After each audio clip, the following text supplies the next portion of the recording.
Hi guys, it's Katie here with Life Mundane and welcome back to my channel. It is time for our yearly homeschool read aloud review where I share with you guys some of our favorite read alouds from this year and some of our least favorite read alouds. My hope is that this video, along with the accompanying playlist, which you'll find linked down below, will help you to pick out some great read alouds for next year that you can enjoy alongside your kids. So let's get started. Hi, my name is Katie and welcome to Life in the Mundane. I am a second generation homeschool mom of 6 beautiful kiddos, and on this channel we talk all things resources. I love to share with you resources that are going to help you in your homeschooling and help encourage you in your biblical parenting and how you can utilize those to their fullest potential so that you can make the most of the little moments. As I mentioned in the intro, yes, this is a collab that I host every single year, and I love to invite different YouTubers to come and share some of their favorite and least favorite read alouds. I will tell you, I have been doing this collab now, I think for 4 years, and almost every year, many of our read aloud picks actually come from people's suggestions of their favorites and least favorites. We've read so many good ones. I will also leave a link down below between some of the other read aloud reviews. If you guys want to go back and watch past years' playlists, you can do that as well. But without further ado, let's jump into some of our favorites and our least favorites. First, we'll start with 3 of our favorites, and the first one would have to be A Kimbo and the Snakes. Now, this is done by Alexander McCall Smith, who is the author of the Precious books. I mentioned the Precious books before. I do highly recommend those. It's about a little girl in Africa who is a detective, and she goes on all these different adventures. Well, this one is also set in Africa, and it's a little boy named Kimbo, and he goes to spend time with his uncle at the snake park. This is a place where many endangered snakes are kept, and they go on all sorts of adventures as he kind of works as an apprentice. This book, I kid you not, even though it is small, it packs a serious punch. We had points where we were all laughing, where we were all like kind of in tears or emotional, and then other times we were definitely in suspense and on the edge of our seats. There was one point where I actually gasped while reading. It's a very fun one and a very easy one. It would be a perfect summer read aloud with your kids, and I highly recommend it. And I believe it is a series, so I think there's more books to come, so we definitely want to check those out. Another favorite, this is more of a classic, is The Sign of the Beaver. This one connected a lot with all of my kids, but especially my boys, because the main character in the story is a 12-year-old boy. Matt and his father come and they settle in a new area, they build their log cabin, they get their land ready, and then the father goes back home to get his sister and his wife and his children and to bring them back. And so he leaves Matt, a 12-year-old boy, in charge of the whole area. He's in charge of taking care of the cabin and the fields and doing all of the work, and is left completely alone. Or is he? He actually meets a fun friend, a little Indian boy who they develop a very interesting relationship. It is definitely not one where they hit it off right at the beginning. I would highly recommend this one for your kids.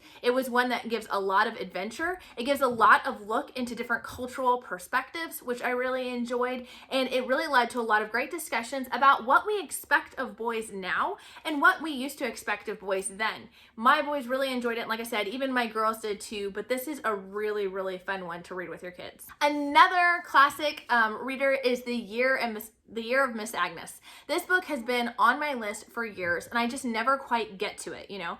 And we really enjoyed this one. It's about a group of school children who are maybe a little bit hard to teach because there's definitely a lack of love of learning here, who live in Alaska, and they're part of this fishing town. A good chunk of the school year, they're not even in school because they're working on, working with their families with processing all of the fish. And so because of this, they have many rotating teachers that come in and out, and quite a few bad experiences when it comes to learning. But then one day, a teacher, Miss Agnes, comes to their little town and really helps to open up the floodgates of learning. She really teaches them how to love learning. She starts putting textbooks aside and helping them learn through practical life experiences.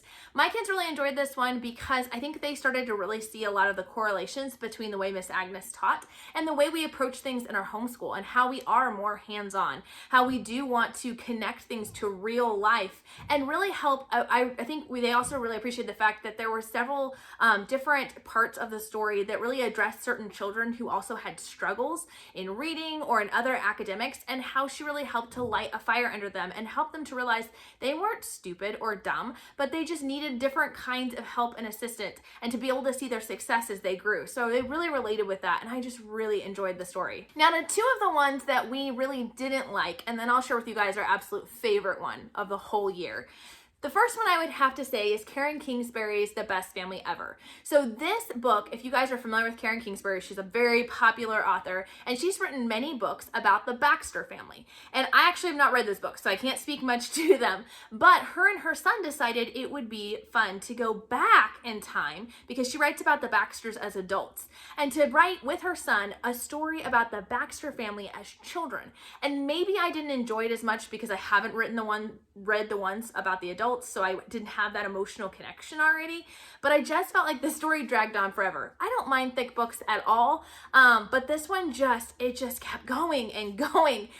It also dealt with a lot of topics, a lot of tough topics, a little bit of bullying. There was some relationship stuff and like crushes between boys and girls.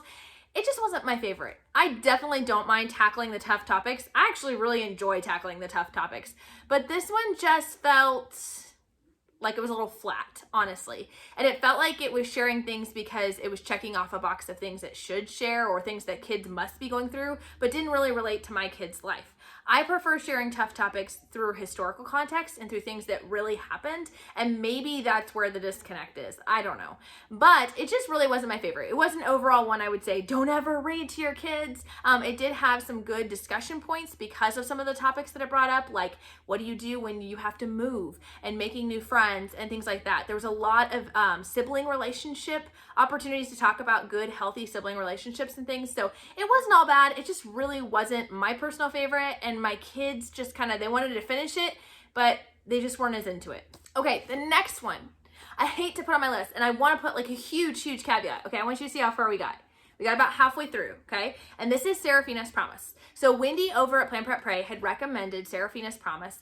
It is about a little girl in Haiti and about her daily life, honestly, about the many trials that kids go through in Haiti, from natural disasters to poverty to all sorts of things. And so she had highly recommended it. So of course I picked it up right away, and we love to read about different cultures and different struggles. And we were actually praying for Haiti as we pray through different countries every single month. If you guys don't know that we do that, we offer a prayer sheet. You guys can get it down in the link below, completely free, to pray for different countries and areas around the world.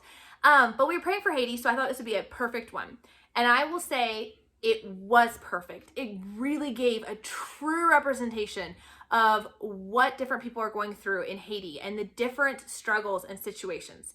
The reason it's going on my not favorite list, it's not on my bad list, okay, but my not favorite list is just because it is really heavy. And that's not bad. That's reality, okay? That's very much the reality that that many people live in. So the reason why I ended up on my not favorite list is just because of the amount of heaviness. I don't think it makes a really good read aloud if you have younger kids. So what we decided to do is we put a pause on it, but my kids are very interested to see what happens. And I, during the summer, am just going to take my 3 older kids, my 2 boys, and then my oldest daughter, and I'm going to finish reading it with them. They can handle this, and I think it's so important for them to really get an idea and an understanding of what is going on in our world.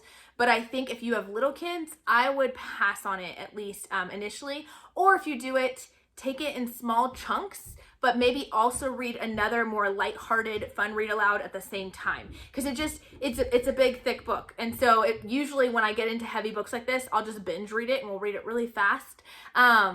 So that we're not sitting in it for too terribly long, but that just wasn't an option with as thick as the book was. So all that to say, I actually really love the book. I'm really enjoying it. I really think there's so many good discussion topics here, and I will be finishing it, but just with the older kids, more like the middle school aged kiddos, and not with my elementary and preschool kids. So that brings us to my absolute favorite read aloud of all time this year, and that is The Toothpaste Millionaire. Guys, The Toothpaste Millionaire has everything.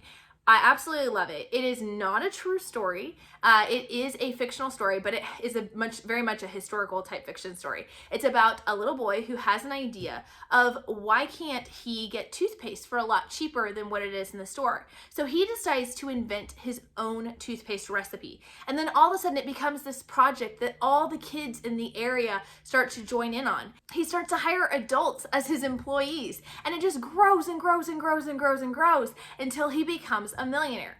Now, what I love about this is not only is the story fun and aspirational, and my kids absolutely love the side of it, of just the business side, and who doesn't like the idea of a kid being his own boss and all of us, but I also love the fact that it really dove into a lot of the different beginning skills when it comes to entrepreneurship. So it really introduced a lot of the things like profit margins, and introducing things like understanding what shares in a company means and things like that. I actually think this book would be great to go through in a co-op setting, and take like a whole semester to go through and actually take each of the concepts that are taught in the different chapters and flesh it out to a business class. I really think that could be interesting, and maybe one day we will do that. It's one that is lighthearted enough and enjoyable that all your kids can enjoy it and learn something from it. But definitely when you have older kids, you can dive much deeper into some of those business nuances and really learn a whole lot more than just what the story initially set out to teach you. I hope you guys have enjoyed this video. We obviously read a lot more books than this, but here are just some of our highlights, and I can't wait to see what everybody else's choices are, so be sure to check out the playlist down below, and we'll talk to you next time. Bye!